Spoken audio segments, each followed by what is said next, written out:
to Divinely Human, where divine wisdom meets everyday life.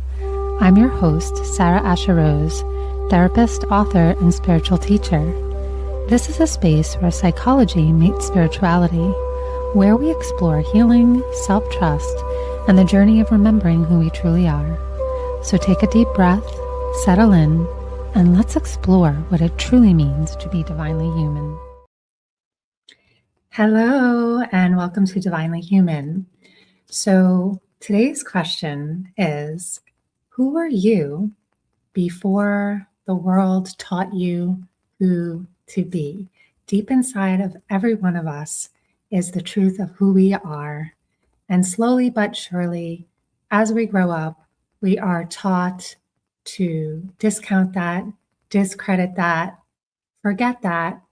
And sometimes we lose direction inside of us of what was meant to be very natural, very easy. Our purpose, our passion becomes clouded.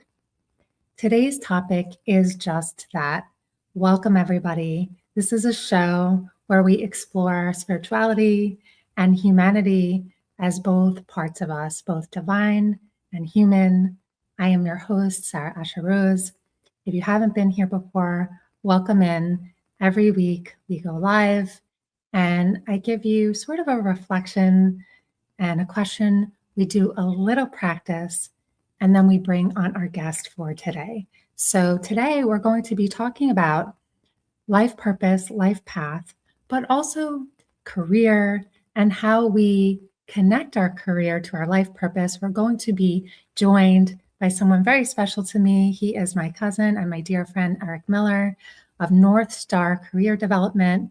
He helps people with their career and their direction, specifically young professionals, but everyone really. And we're going to be connecting with him on his experience of how to help people with their career and their life path.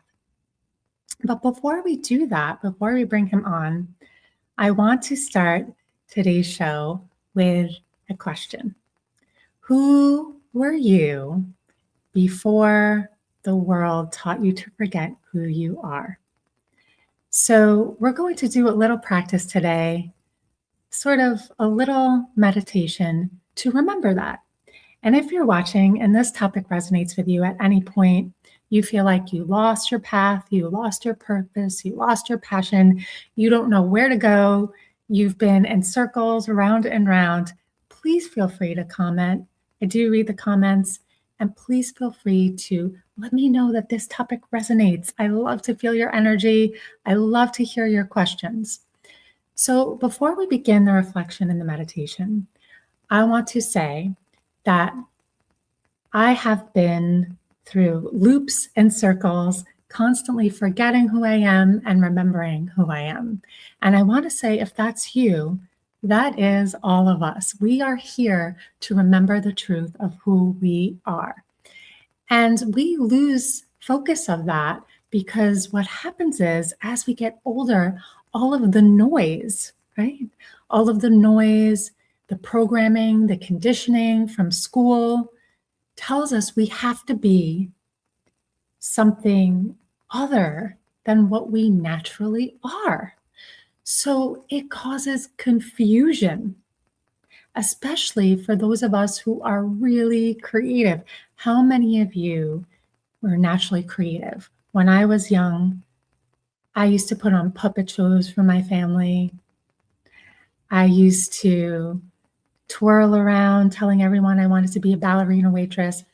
And I struggled as a teen and adult with what I wanted to do, but I always knew that I wanted to help people and make them feel good. That's all I knew. But somehow that wasn't enough. How many of you resonate with that? This natural inclination. I wanted to write, I wanted to draw, I wanted to create art, but that natural desire, that natural expression of who I was sort of became clouded with these expectations of dun, dun, dun, making money, right? So all of a sudden we go from being these creator beings, these little children who create very naturally with our imagination, right? A child's imagination is their reality. That's how we create. And then as we go through puberty, we get older, we're in school, all of these expectations fitting in, right, becomes more important than being who we really are. And something that comes very naturally to us, right, becomes complicated. And that trips us up for the rest of our life. If you're watching on YouTube, you resonate with this, please let me know, because this is something I've struggled with my whole life. Something that was always very natural to me was writing. And then by the time I got into high school and college, well, you want to be a writer, how are you going to make money, right? You want to be an artist, how are you going to make money? So the things that became very natural to me became very clouded with how am I going to make this happen in real life? Instead of naturally, organically following that path and letting it unfold the way we do when we're children, we're taught that our path has to be very linear. And that's why I'm excited to talk with Eric today, because he works with so many young adults.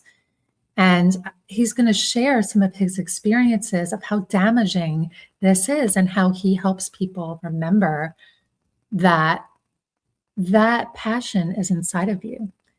So I want you to open your heart to this question.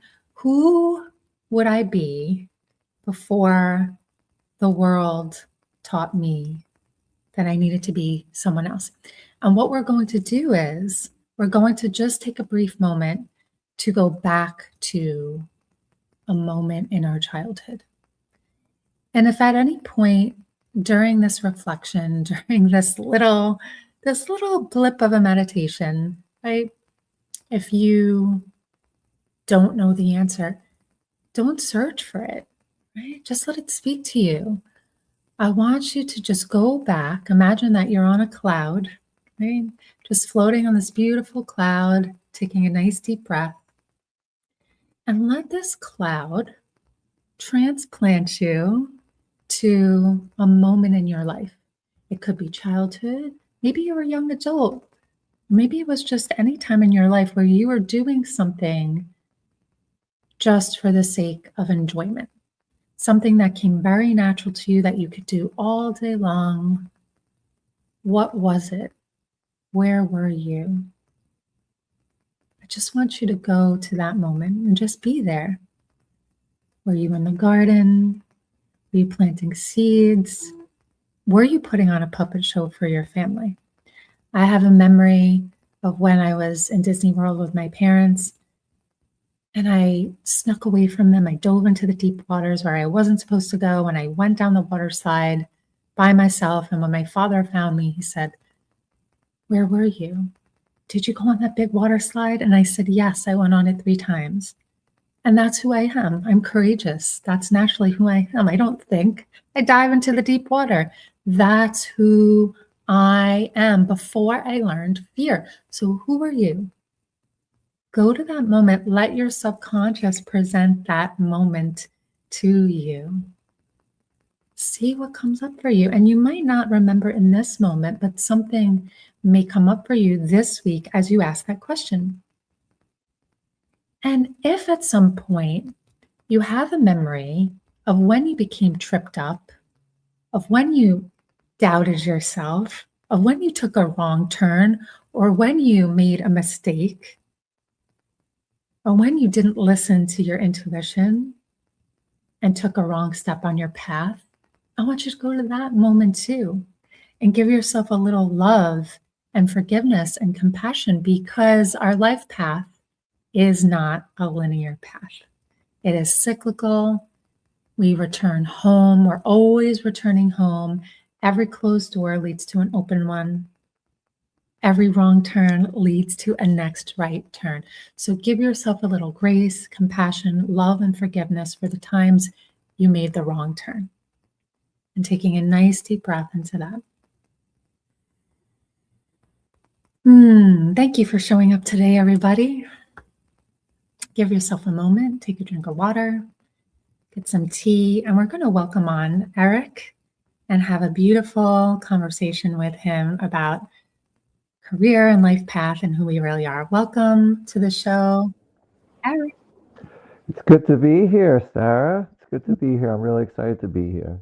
Yeah. Super, super stoked. Yeah, awesome. So I always open up the show and I ask my guests, what does being divinely human, what does that mean to you? What does that, how does that show up for you?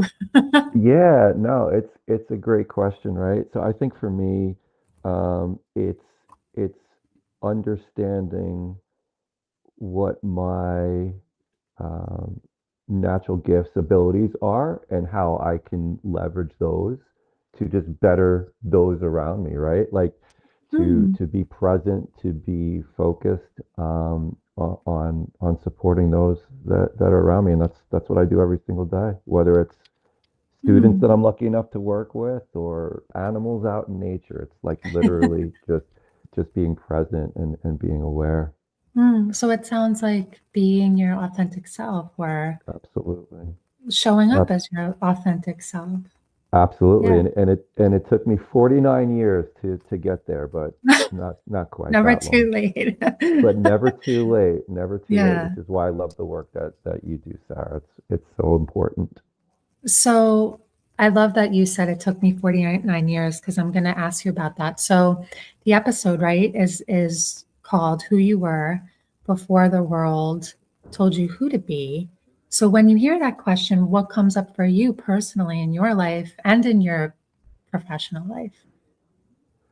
Yeah, and so I'll tell your beautiful audience what I've told you a whole bunch of times. So, when I was a child, right, it was always about give. It was always about curiosity. It was always about learning what made others show up and want to play and want to share toys and want to, Hmm. learn from one another. And then somewhere around the age of, I don't know, 11, Yeah. 12, you Yeah. start deviating. You start saying, this is mine and not yours, and I'm going to be Mm. this. And Mhm.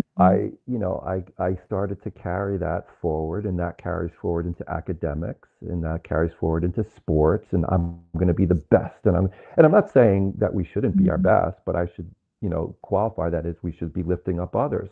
So anyway, it was this constant rat race of being better, doing this more, more, more. And Mhm. that carried forward into college and outside of college, right? Into my first Mhm. job. I was a, consultant over at Accenture. How can I be the best consultant? Then it turned into I was in financial services. How can I be the best there? Mhm. And how can I, take and climb up this corporate ladder? Mhm. Um, and you know it very well, and I'll tell your audience now that all was a massive reset when around 6 years ago I got diagnosed with prostate cancer. It was a wild slap back into how I Mhm. was when I was a child. Only now I was armed with a lot of awareness into the world, as awareness into how career paths can be and can support people or hold them down. So Mm. I took all of that and and reset. Mm. Wow, I love that. So there's so many things that you touched on. Oh yeah. Yeah. So I think one of the things that it's like you were saying, you got caught up in this quest, right? Like this quest to be more, to be better, to Hmm. you sort of lost touch with that you were enough as a child. What do Yeah, you think it would. took you away from that? I think it was the ego, right? It was, you know, some of the ideologies that started when we were growing up back in the 80s, right? Where it was more, more, more, right? Consumer.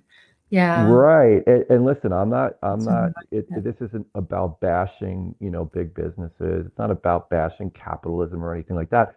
But it is like saying, if you can find what you're curious in, if you could find what you're passionate about, and you could figure out a way that that plugs into those around you, then everybody is lifted up versus a game Mm. of I'm constantly wanting to, just be this island unto myself and rise up within corporate America, rise up within entrepreneurship, Mm, having a let's do work together, let's be something mm, together becomes much more fun and much more elevating for everybody. And that harkens back to those childhood playground days when everybody is kind of like yeah. this team Want to be together my friend? Yeah. exactly, Yeah. Sarah, and rises up together. And Right. that's a lot of the work that I do with individuals now. It's not to diminish your individualism.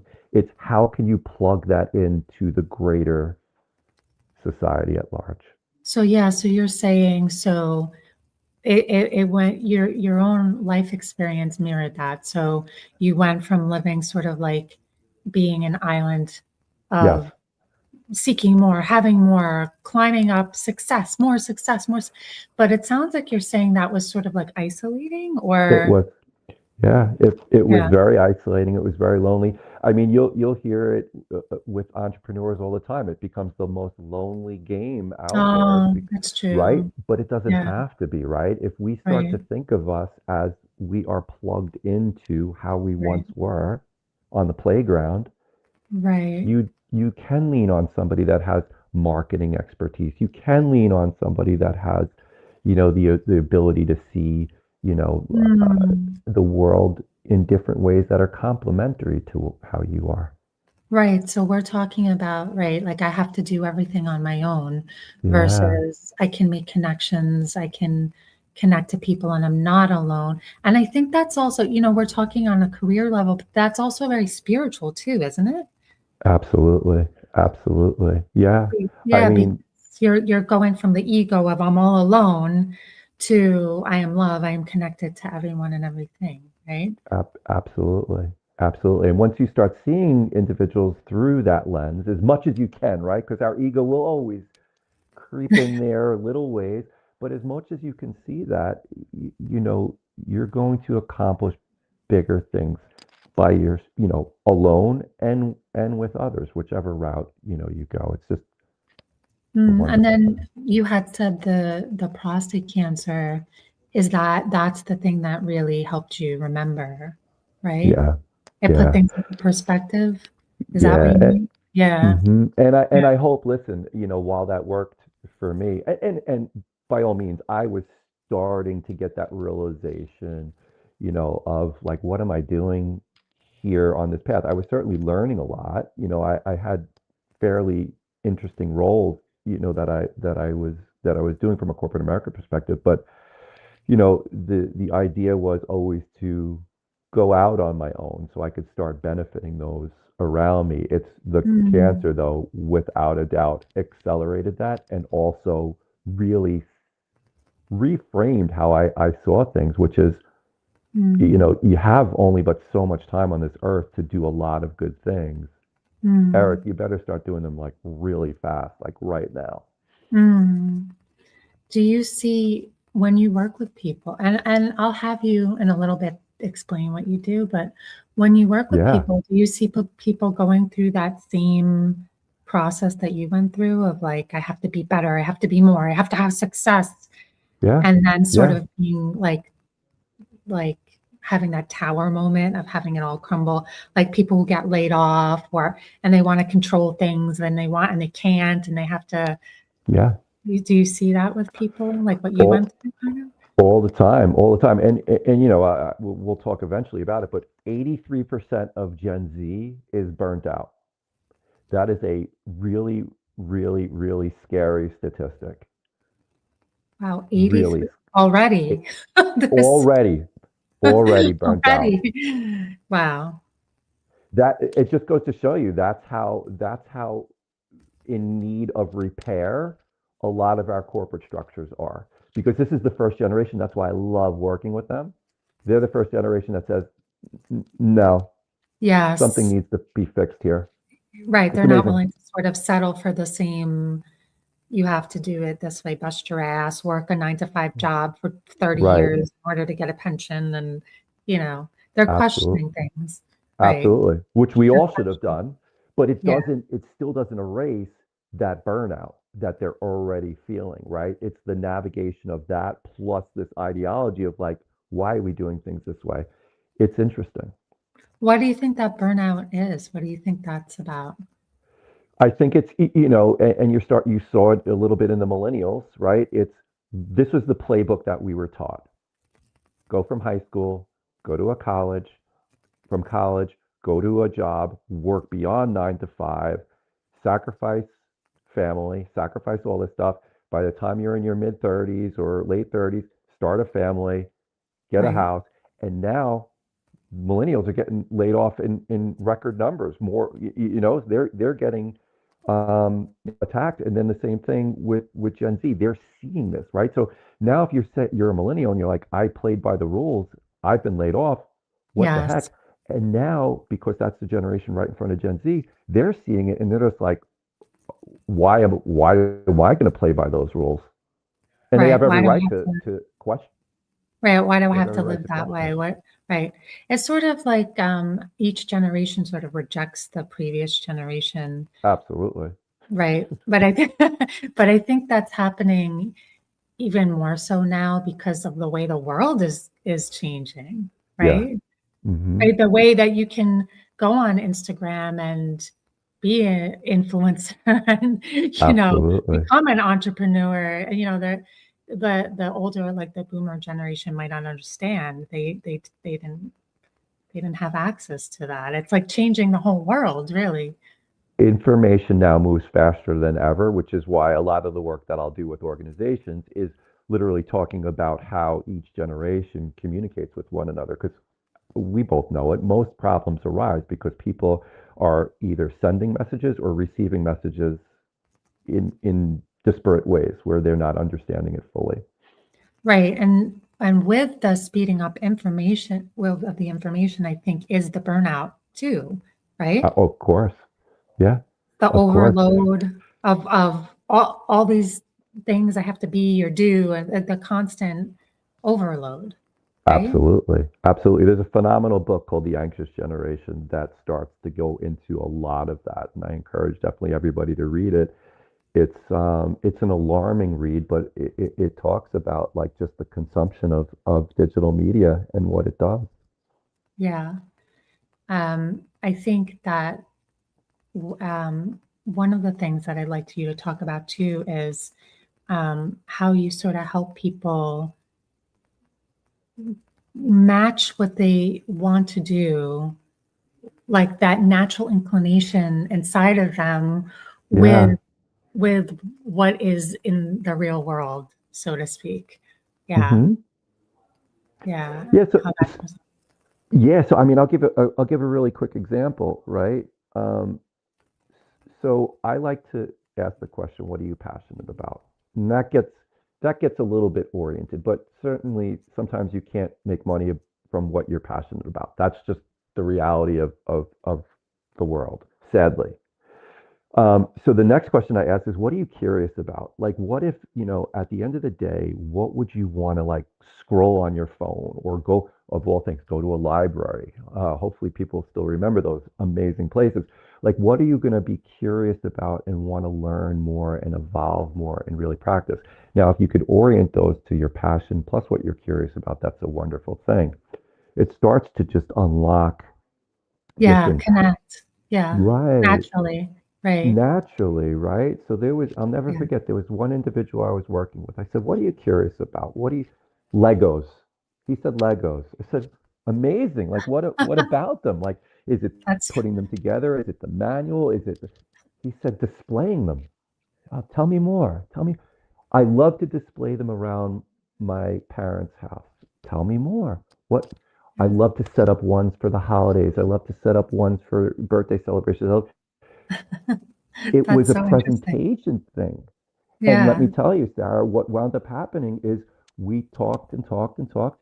He wound up getting an internship as an assistant curator at a local museum. Why? Oh, Because okay, that's it really all interesting. it all kind of like Right. lined up. So if you could figure out ways to say, okay, these are the things I'm interested in, and then Yeah, how portable those are. So in this case, right. Legos presenting to museum artwork curation installations. It's Right. wonderful. Right, so it's a That's very playful, natural thing. "Oh, Legos," but somebody might dismiss that and be like, "You have to grow up and stop playing with Legos. yeah. Get a job." Which completely is the wrong way you want to do. It's a great if that they're saying that it's a great way to shut somebody down. It's a great way to see, okay, these are the Right, constructs and we're going to operate versus let's see what those patterns of thinking can unlock. okay. It's a Alright, we're gonna wonderful thing. take, a quick commercial break and be right back and continue the conversation.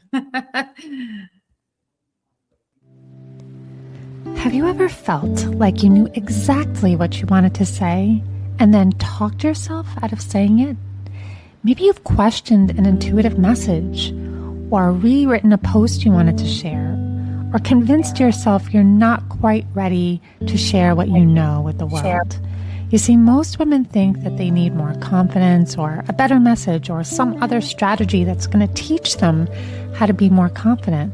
But I don't believe that that's the real problem. I believe your voice has been shaped by unconscious survival patterns that once kept you safe, but now keep you hidden. And that's why I created my free voice archetype quiz. In just 2 minutes, you'll discover the unconscious pattern that's been quietly shaping how you trust yourself, use your voice, and share your gifts so you can stop second guessing yourself and start remembering the woman whose voice was there all along. Visit quiz.sarah-asharose.com and take the quiz today.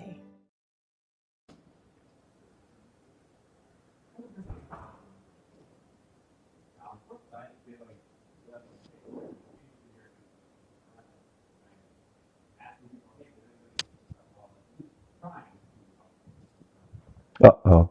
I can't hear again. Uh-oh.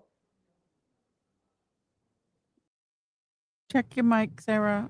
I can't hear you.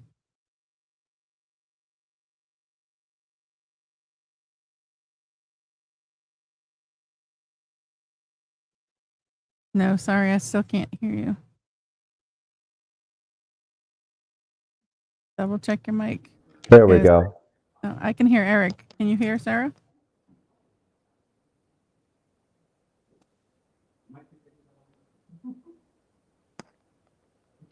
Sarah, I'm not hearing you. Eric, you can hear me, correct? I can hear you, yes. Okay, Sarah, we can't hear you.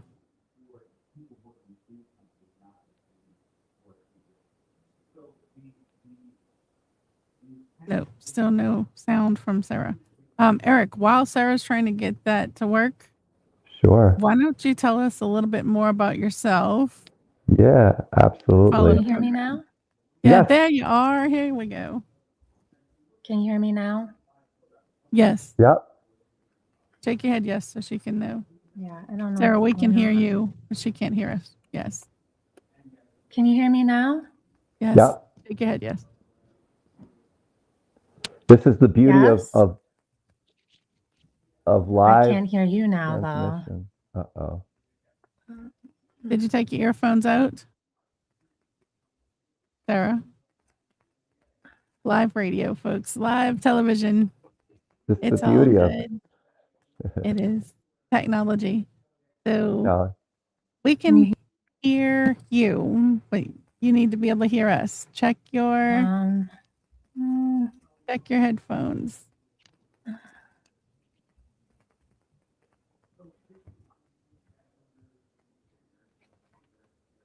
Can you hear us now? We can hear you. yes, okay. Can you hear me Okay. now?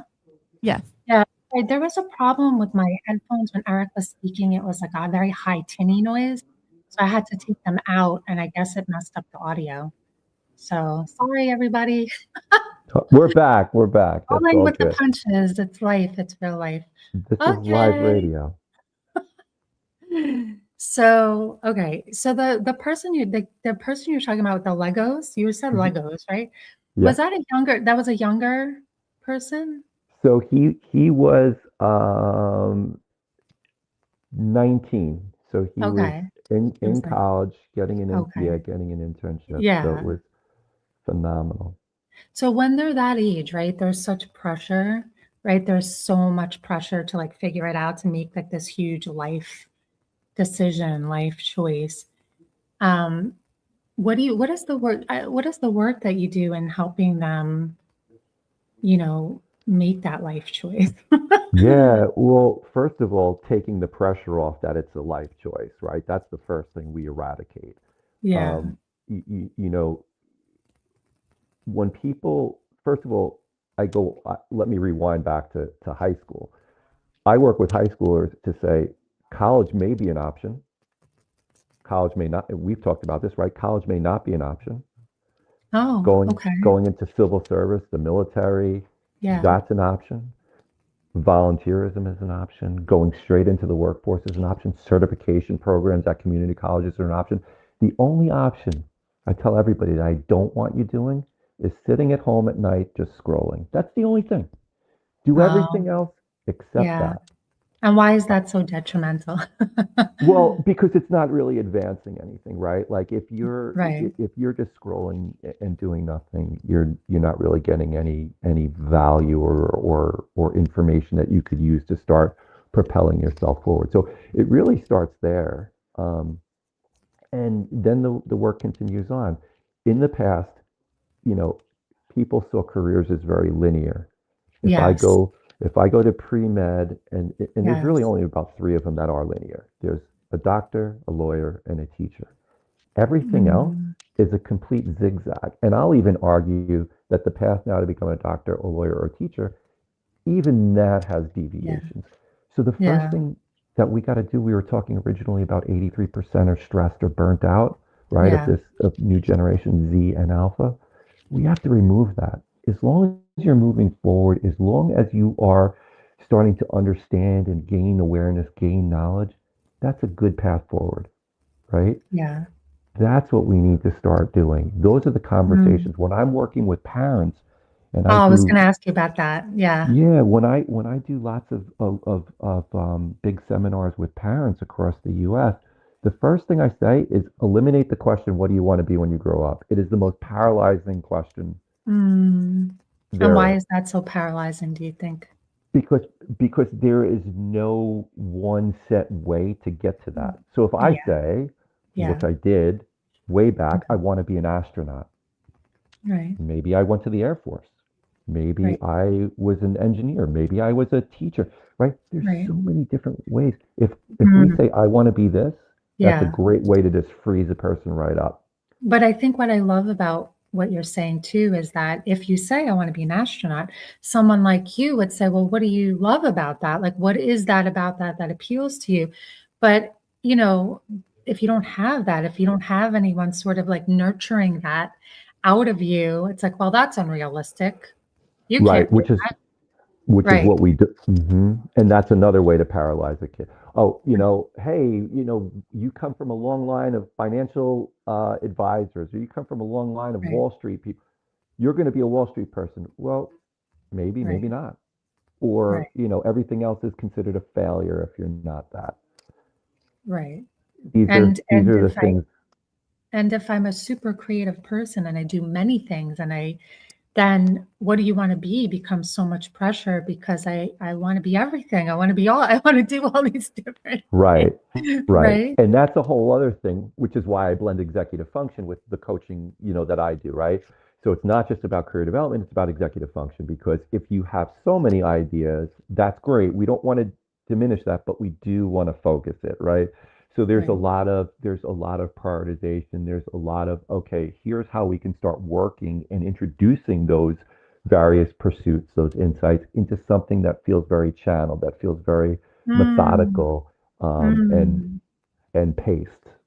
I think this is a good segue to talk about maybe ADHD and how you've seen I know you've helped me a lot with that and but how we could talk about it in adults and younger, young adults, but how do you see that show up in the work that you do and how do you help people sort of like deal with that challenge? And is there an uprise of that, do you think? Increase? 70 at any given time, 70% of the individuals that I work with have diagnosed ADHD. Wow, Um, 70. Wow. That's crazy. Yeah. so it's a very real it's a real thing, and it's just one more thing that we have to work through, which is why executive function and career development are, to me, they're completely intertwined. I have three frameworks that I work with. Um, I work with ways that we can harness the good that is ADHD into productivity versus, you know, I have 1,000 ideas and I'm going to do 1,000 of them kind of like not really well. Versus I have 1,000 ideas, great. We're going to pick a few of them to do really well. And it's not to say the other 997 are bad. It's just we're going to get to them at another time. Yeah. It's the focusing Mhm. and ultimately really having each individual see the value in that focusing, which is why, you know, each of these three models that I have, one of them will work. You know, ultimately one of them will work, but there has to be a buy-in from each individual because they're all different. They need to Mm. see the value in, okay, this is how I'm seeing progression Mm. within my pursuits. But Yeah. ADHD is it's real. I like the progression. I think one of the things that Eric taught me and I think is really useful is that when you have ADHD, right? So I was diagnosed when I was a kid, and that was never really taken seriously. I guess my parents never really told me until I was an adult. And I was like, oh, that explains why I am the way that I am. But there's this compulsion to, I need to have everything done all at once. And it sort of can be very crippling because I need to do all these 20 things. And one of the things you kind of taught me was like create sort of like this working list where you're seeing the things that you're getting done. So you have everything you need to get done, but you're seeing, and as you get something done, you're moving it like to another part of the list of, and you're kind of Absolutely. seeing, you're seeing, oh, I'm actually getting things done. I am doing things, and it sort of satiates that Yeah, compulsion to see everything happen all at once, right? that's right. That's right. Yeah. And for all your listeners on right now, the Eisenhower matrix is another really good one, right? It says it's going to rank things by importance and by urgency. And I'll say to everybody that is going to entertain even doing that Eisenhower matrix and putting all the tasks and the things that you're doing, start Right. everything as low importance and low urgency. Start there. Start everything there. And then Oh, at yeah. any, right? Mm, Because what happens is we, especially ADHD individuals, they start everything in high importance, high urgency. And that's a recipe for getting nothing done. At any given point, three things should be in that box. You start everything low. That's not to mean that they're not things you don't have to and worry about. why do you start with the low?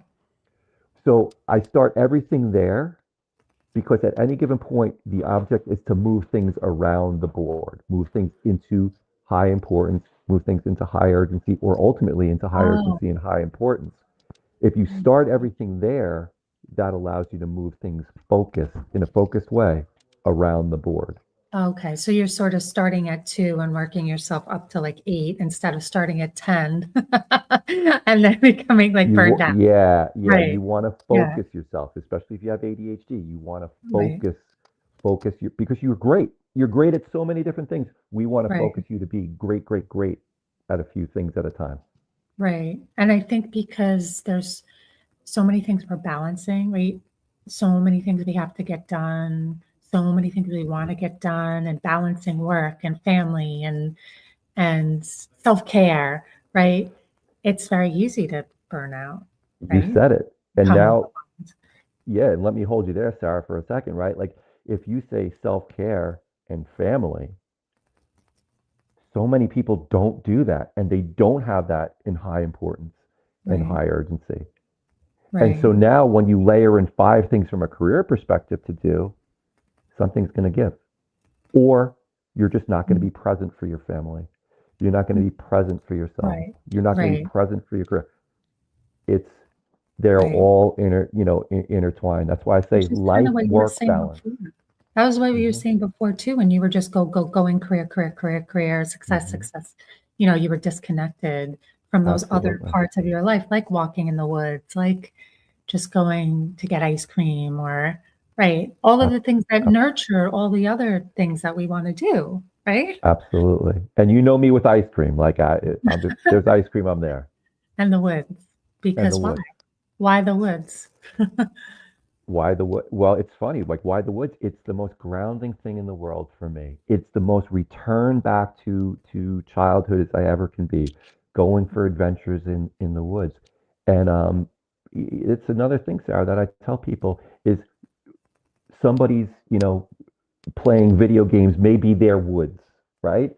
But figuring out that place where you could just decompress and reorient yourself to the moment, to the being Yeah. present, Yes. everybody needs to find theirs. Yes. And because for me, nature, it just is, right? There's no rush, right? Everything happens on time as it should. The leaves come back on time, right? They don't stress, are my leaves going to come back? The ocean doesn't stress about the tide coming in and out, just does, just is. There's that force that's inside of you, right? So that's why we need to go to the woods Absolutely. to Absolutely. reconnect to that. And I think, especially with technology, with all of the information, with AI, with everything speeding up, right? Like speeding up. Hmm. You need a Um, moment to slow down, which is why I love the work that you do. And your following is so lucky to have you because you give people the tools to help slow down, to help orient, to help discover, rediscover what individuals have lost. and It's how do still you think there. what I do and what you do are connected? Oh my gosh, how much time do we have? I think you and I both come from a place of give. And I think you and I also come from a place of um, being present and being curious. And the work that you do centers around self discovery, being curious back to yourself. Mm. And I think they're two sides of the same coin. Yeah, just in different ways, right? Helping Just in people different, remember who they are, but in different ways. Yeah. absolutely, absolutely. And of course, and we're the same with this too. Just kindness. We need a little bit more kindness and compassion. It's Mm, a lot okay. more. Yeah, it's okay to make mistakes. And if I say nothing more on this wonderful time together right now, it's we need to be more forgiving of ourselves and each other when we make mistakes. Oh, Picking the absolutely. wrong picking the wrong job is a moment in time. As Mm. long as you've learned the pluses and the minuses from that, you've done a good job. Do you Take it encounter people who shame themselves all or the time, all yeah, the time. And what I'll say to them is ignore the title, ignore the yeah, company name. What did you get out of that? Did you learn something that you didn't like? Oh my gosh, I don't like being behind a computer all day. Great. Now you know for your next job, maybe it has to be more environmental or maybe it has to be more customer facing. Great. You've learned something. right. You It, learned something. It was information. There is no it's failure. There's Right. never a failure. And I know, Right. oh, Eric, there's always no, there's not. I promise you, No, there's never a everything failure. is The learning. failure is if you don't learn from something. That's a Mm, failure. right. If you ignore something, because then the pattern will continue. If you don't like being behind a computer doing data analytics all day, and then you take another job doing data analytics all day, guess what? You're going to erode. And that's when they need to really listen to you because you'll help get them out from that. But as long as you're moving forward, as long as you're listening, it's a good thing. Right. It's all just information. It's all life experience. Every door that right, people who get laid off. I know you work with people who get laid off, All the right? time. Every door that closes is, and there's a lot of shame with getting laid off and fear, right? Panic, fear. Yeah. So once again, to all your beautiful listeners, the only thing that happens when you are laid off is you're just missing a title. I get the Mm, economics of it. I say that all the time. I get the economics, but all you're missing is the title, all the experiences, the competencies, the network, the skills that you've developed. You still have them. You're going to be mhm. able to take them to your next job. It is a trauma that you're going through, but all you're missing is the title. And the Right. quicker you could realize that, the quicker you're going to be on your way forward into a great new profession. And I think sometimes when people have worked so long in a job and they start to just sort of like define themselves by that job, and then they lose that, they lose like a sense of who they are, like a sense of self, right? Yep. Yep. It's it's like I wanted to ask you, so if someone listening today feels disconnected from their career, their job, and they don't know what direction to take, what's one thing that you would encourage them to do like this week? Like what's one thing that they can do? Stop for a second. Okay. Put away all the digital noise that's around you. Close the laptop. Put away the phone and just think for a second. If you can get rid of everything, all the noise around you, what is the one thing that you are curious about, that you think you're pretty decent at? Mm, Look at that. Look at those skills. Look at those competencies. And then Google to back into the job titles, to back into the professions that is part of that. okay.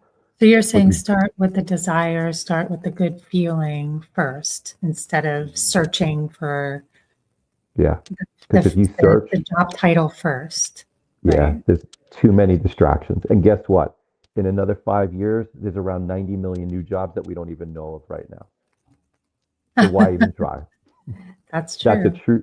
true statistic from the Bureau of Future of Work. That's Sorry. crazy. Mhm. Wow. So why don't you tell everybody where they can find you and what kind of work do you actually do with clients and what kind of clients do you take on? Yeah, so really quick, so anybody can find me at northstarfollowing.com. That's my website. And then you On should link, see it scrolling on the bottom, you, everybody. see it scrolling on the bottom. I'm on socials at Career Therapy by Eric. That's TikTok, Instagram, um, and then of course all over the place on LinkedIn. Um, the work I do is predominantly focused on two demographics. I'll coach anybody, but two demographics, which is early career individuals and then individuals who have been laid off.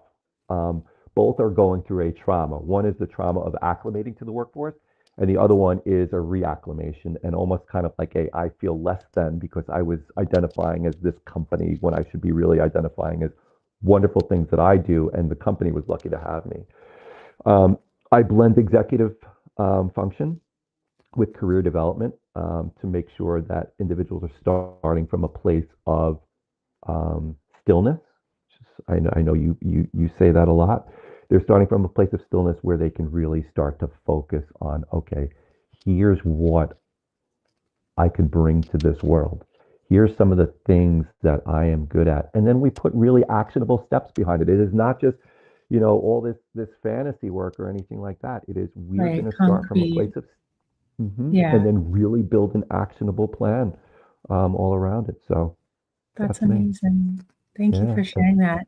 And if you had one bit of wisdom to share to close the show, what would you share? Follow Sarah because honestly, it's we really and I mean that. I really do. You have a way of bringing people, I'll say, into focus. Oh, thank you. Yeah. Thank you. Thank you Thank so much. you.